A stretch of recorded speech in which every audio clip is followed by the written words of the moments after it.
This is England, Northern Ireland, Scotland and Wales, collectively making up the United Kingdom, a country of countries, but different from the country of countries that was the British Empire, which has now devolved into the Commonwealth of Nations. Confused? Good, because the economy of the United Kingdom gets even better from here. For the sake of this video, we will mostly be looking at the economy of the United Kingdom as a collective glob, which is this minus this. But it is important to remember all of these because they will be important later. The economy of the United Kingdom is really a tale of two cities. It was the best of times and it was the worst of times. It is an economy with the highest levels of foreign investment per capita in the world. And it is an economy with a major poverty crisis. It is an economy that is home to the second largest financial centre in the world, and yet its entire economy is smaller than that of California. It's this one that I really want to focus on though. The United Kingdom is a country heavily dependent on its financial services industry, to a level that brings it in line with nations like Singapore and Hong Kong, which in and of themselves are basically just giant cities full of banks.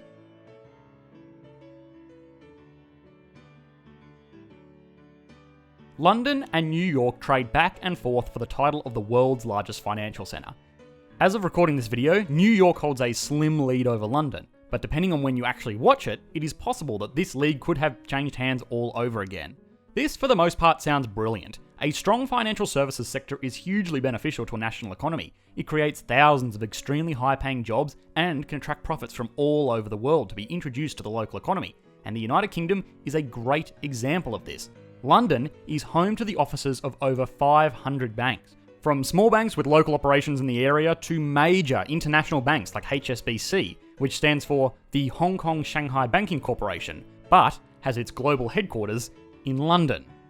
Yeah, I don't know. But there has got to be something more going on here.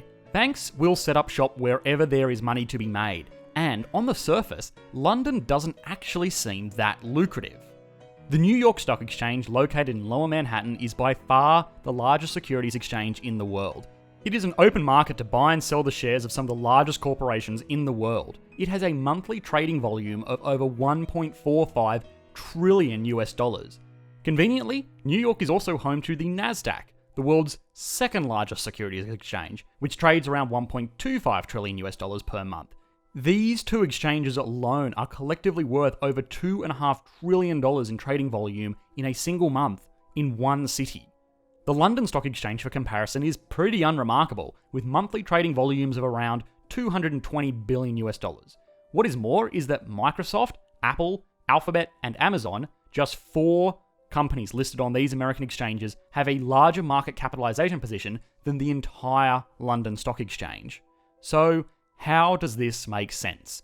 The banking industry in New York is attracted to these huge securities and trading markets of the New York Stock Exchange and the Nasdaq, as they are huge markets for everything from pension funds to high-frequency trading firms to invest in and try and generate returns from.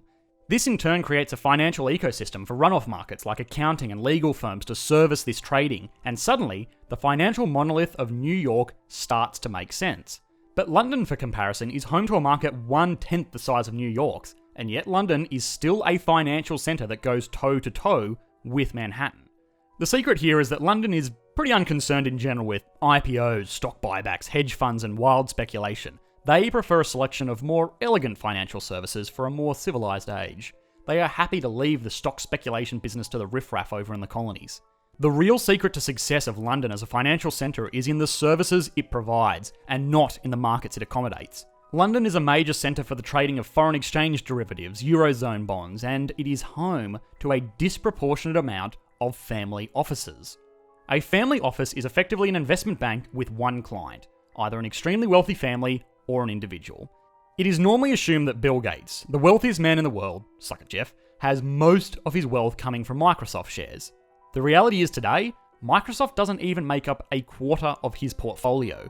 He is invested in a wide variety of businesses through his family office, which is rumoured to be a secretive organisation operating in an undisclosed building in Manhattan. Gates reportedly employs a team of around 40 people to manage his investments, and if you ever manage to call through to the fund, they will ask how you got the number, hang up on you, and then change the phone line.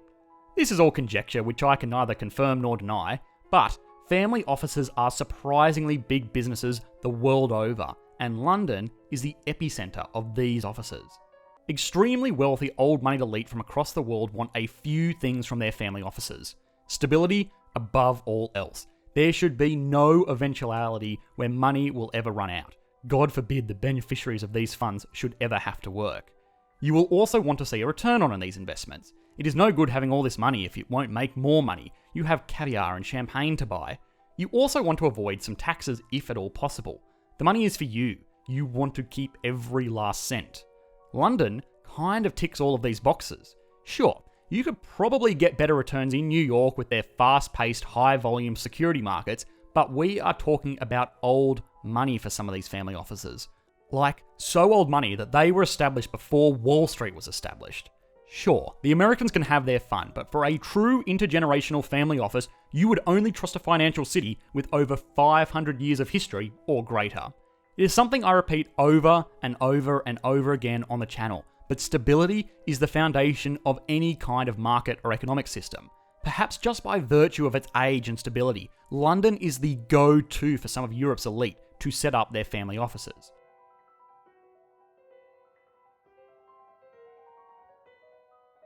One of the other big points of note is taxation. Now, we have explored corporate tax schemes on this channel before when we looked at the Netherlands. When it comes to minimising tax for individuals, the rules are a little bit looser. Typically, when you think of tax havens, you think of the Cayman Islands, the British Virgin Islands, Bermuda, the Turks and Caicos, and Montserrat. And you notice something all of these places have in common? Yep, they are all British territories, a hangover from the time when England was a fan of sticking their flag on every spit of land it could ram a square rigger into.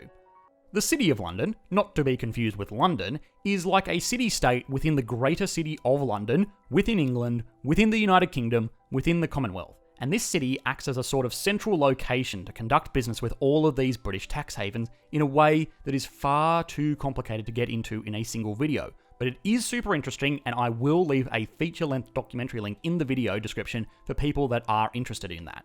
What it does mean is that people setting up family offices in London not only get to park their money in one of the most established and secure financial centres in the world, but they also get access to a world-class tax offshoring network that they can conveniently control from the City of London. This explains another anomaly with the economy of the United Kingdom. It is the world's 7th largest economy by GDP, but it attracts the 2nd highest rate of foreign investment in the world, only just falling behind the United States. But now we know this is caused by businesses, institutions, and individuals trying to set up their financial future in London for all of the amazing services it offers.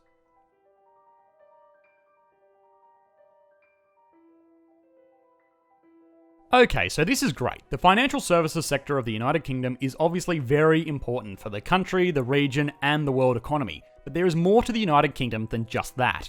The thing is though, for the most part, the economy is kind of just average for a modern developed country. Which is not meant to be rude. I mean, it's just average by a lot of metrics. It is a large economy certainly, but amongst the developed countries around the world, it's just about average, especially when you look at GDP per capita.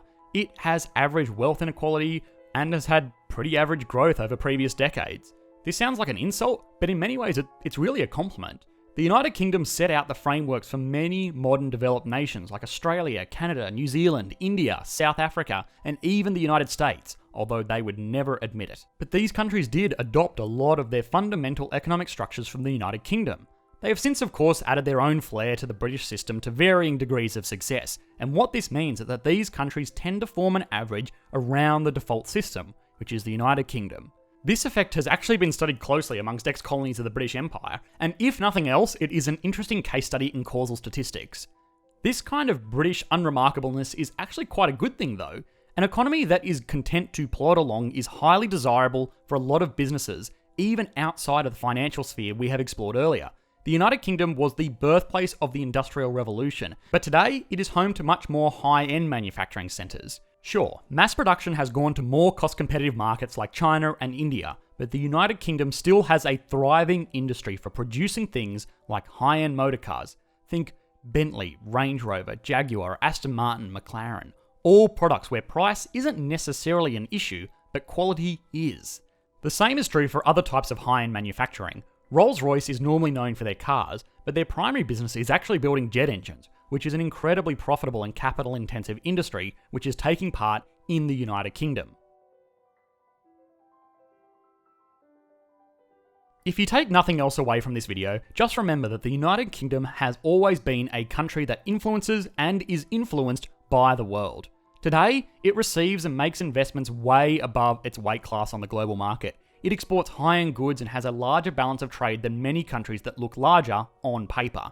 The country has realised that it is a small rock in the Atlantic Ocean. The key to securing prosperity in the past, present, and future is to leverage its stability and be a fantastic middleman for the world's economy, which has served it well, and I can't envisage any reason that this system could not continue into the future to raise living standards for all of the residents of the...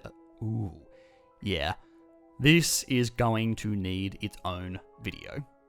But in the meantime, I hope you enjoyed this one. This video is made possible by all of our amazing new patrons on Patreon. Thanks for your support, guys. If you have enjoyed this video, please consider liking and subscribing. Otherwise, I will be hosting a live stream of the Q&A session for this video on the second channel, so feel free to head over there or hop onto our Discord server if you have any questions or comments about anything described here.